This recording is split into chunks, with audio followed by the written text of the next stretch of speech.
THOUBAL District ki oina HANGDUNA LEIRIBA Assistant Survey and Settlement Officer Asso Meeyam ki Yenglaga District Headquarters ta permanent oina thambiyu haina THOUBAL District Bars Association na LEINGAK ki PUKNING CHINGSILAKLI. Hiram asiga mari lainana ngasi Manipuri Press Club ki Thangzing Hall da pangthokpa pawgi mifam amada association asigi President KH Arun Kumar na hai THOUBAL District manungda leiba maru eba khulsing Hiam Sifai THOUBAL Achauba Athokpam Hangabok Village Langathel Fundrai Haitupok Pe Haurai Be Leifrakpam amade atau khongna chingba khulsing asigi survey hojik jathare hariba survey asigi record pumnamak THOUBAL District ke ASSO na yingsingadabane District Headquarters ta ASSO ama nirambane adubu maram amata pidana ASSO adu lawthokhibadagi hojik fawba hapidana leire District asigi miyamna thengnariba khudongchadaba sing asi koknaba ASSO amade subordinate staff sing matik chana thambiyo haina mahangna mari leinaba singni pukning chingsinke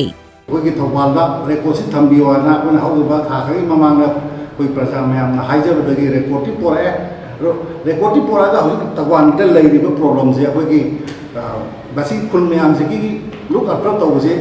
assistant settlement and survey officer तो गुदो ने अदो assistant survey and settlement officer से कोई THOUBAल की होइना अमा खतन थम्बियो हाइना कोई हम कना डिमांड तो जे assistant survey and settlement officer से समना है उदा कोई रेवेन्यू कोर्ट अमगी मा पावर एंड फंक्शन समानम तो एसडीसी के इक्विवेलेंट ने सर्वे पीरियड मनुंदा अन मसीगी कैनो से अकोना एएसएनएसओ की परमानेंट ऑफिशियल अम थंबीदबनीना कोई बिल्डिंग से याम नोवाई प्रजा से याम नोवाई अनु मागी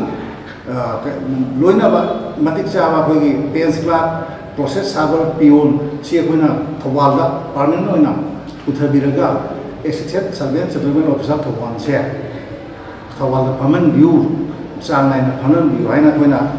कोई THOUBAल डिस्ट्रिक्ट बार माइटे की कोइना बिल